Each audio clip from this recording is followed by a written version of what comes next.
Chers amis, bonjour et bienvenue. Vous suivez notre podcast sur l'évangile des dimanches. Bonjour Père Julien. Bonjour Jean, merci de m'accueillir sur Culture Bible. Aujourd'hui, pour le 8e dimanche du temps ordinaire de l'année C, nous continuons à découvrir l'enseignement moral de Jésus. Après les béatitudes, on a vu que cet enseignement culminait avec, souvenez-vous, l'amour de ses ennemis. L'enseignement se poursuit avec ces recommandations de Jésus à ses disciples. Attention, sachez vous entourer de bons guides. Sachez les reconnaître et les apprécier à leur juste valeur. Jésus, dans l'Évangile, nous parle justement de la nécessité d'être bien accompagné sur le chemin de la foi. Nous allons donc écouter les versets 39 à 45 du chapitre 6 de l'Évangile selon saint Luc.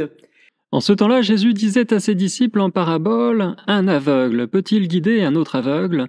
Ne vont-ils pas tomber tous les deux dans un trou? Le disciple n'est pas au-dessus du maître, mais une fois bien formé, chacun sera comme son maître. Qu'as-tu à regarder la paille dans l'œil de ton frère, alors que la poutre qui est dans ton œil à toi, tu ne la remarques pas? Comment peux-tu dire à ton frère, « Frère, laisse-moi enlever la paille qui est dans ton œil », alors que toi-même ne vois pas la poutre qui est dans le tien?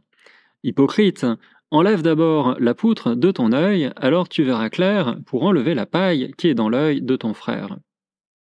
Un bon arbre ne donne pas de fruits pourris, jamais non plus un arbre qui pourrit ne donne de bons fruits.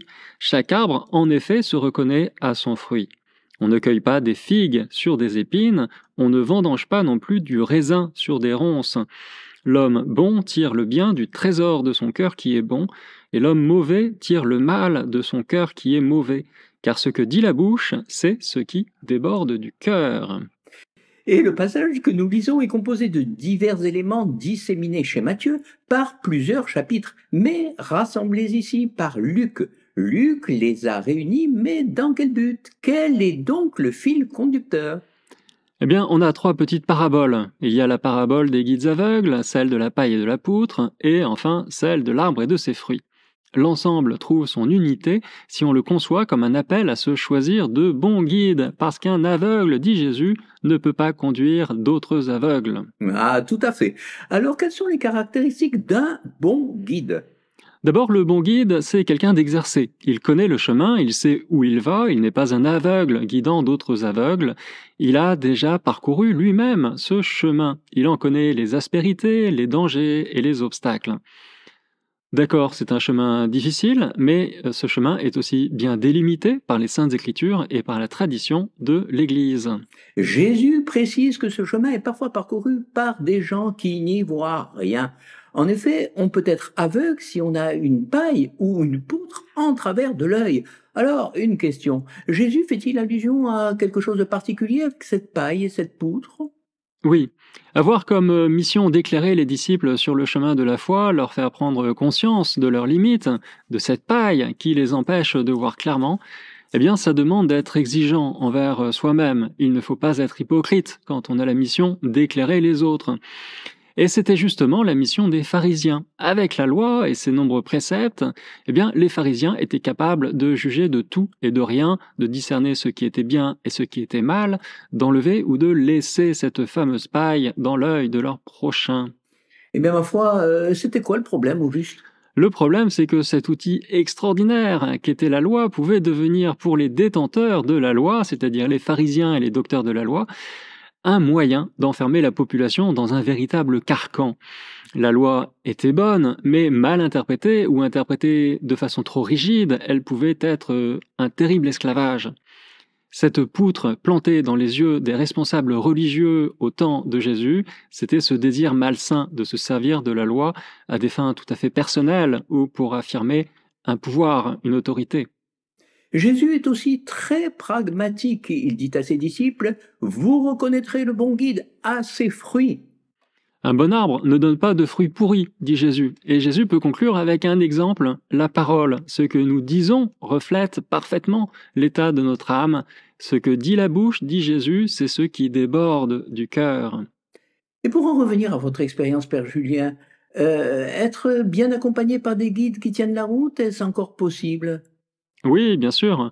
En tant que séminariste ou prêtre, on en a même la chance, heureusement, de côtoyer parfois des saints, c'est-à-dire de véritables disciples de Jésus. Parce qu'on a besoin d'enseignants de qualité, mais on a plus besoin encore de maîtres et de témoins. Vous parlez de maître, mais c'est quoi un maître? Expliquez-nous. Un maître, c'est un témoin que l'on a la chance de côtoyer presque 24 heures sur 24, un peu comme Jésus et ses disciples. On raconte cette histoire au sujet de Diogène, vous savez, le philosophe grec de l'Antiquité. Un jour, Diogène était vendu comme esclave sur un marché d'Athènes. Des acheteurs se pressaient autour des esclaves pour faire leur choix. Et Diogène a interpellé son vendeur en disant, pour amuser la galerie, « Vends-moi à cet homme, il a besoin d'un maître ».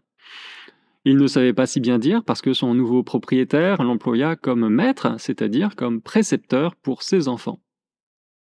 Un petit peu plus tard, le riche propriétaire a dit au sujet de Diogène « Ce jour-là, un esprit bienveillant est entré dans ma maison ». C'est une très belle définition, je trouve. Un bon maître, c'est un esprit bienveillant que l'on accueille chez soi.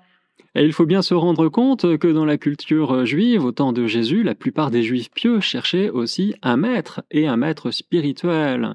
Les premiers apôtres, que ce soit Simon, André, Jacques et Jean, même s'ils avaient un travail, une famille, même s'ils étaient parfaitement intégrés dans la société de l'époque, eh bien, ils étaient capables de tout quitter pour suivre un maître qui en valait la peine. Trouver un guide ou un maître de sagesse en France, dans le contexte actuel, ce n'est plus tellement d'actualité. Qu'en pensez-vous, Père? Oui, vous avez raison. Aujourd'hui, tout le monde est tellement préoccupé de trouver un travail intéressant et rémunérateur, qu'on en oublie cet aspect-là. Ce qu'il y a d'essentiel et qui passe, à mon avis, avant le travail, eh bien, c'est la poursuite du bonheur. C'est de grandir en humanité et en sainteté, et cela seul, un bon maître, peut nous l'apprendre. Je me rappelle de ce que disait Raymond DeVos dans un de ses sketchs à propos de ceux qui prétendent ne pas avoir besoin de maître. Il disait fièrement: Moi, je me suis fait tout seul. Et après quelques secondes de silence, il reprenait: Eh bien, je me suis raté. Et il continuait dans la même veine, l'avantage quand on s'est raté, c'est qu'ensuite on peut tout rater impunément, personne ne vous le reprochera. Pour notre quête du bonheur, il est indispensable d'avoir de bons maîtres, comme Diogène le faisait remarquer à celui qui allait le vendre comme esclave. Nous avons besoin de bons guides. Merci d'avoir partagé sur ce thème important et méconnu qui est l'accompagnement spirituel. Chers auditeurs, je rappelle que si vous arrivez sur cette chaîne pour la première fois, vous pouvez vous abonner. Si vous êtes déjà abonné, pensez éventuellement à activer l'option notification pour avoir les dernières nouvelles. Et nous vous disons à la semaine prochaine, lundi, 18h, sur Culture Bible pour notre podcast.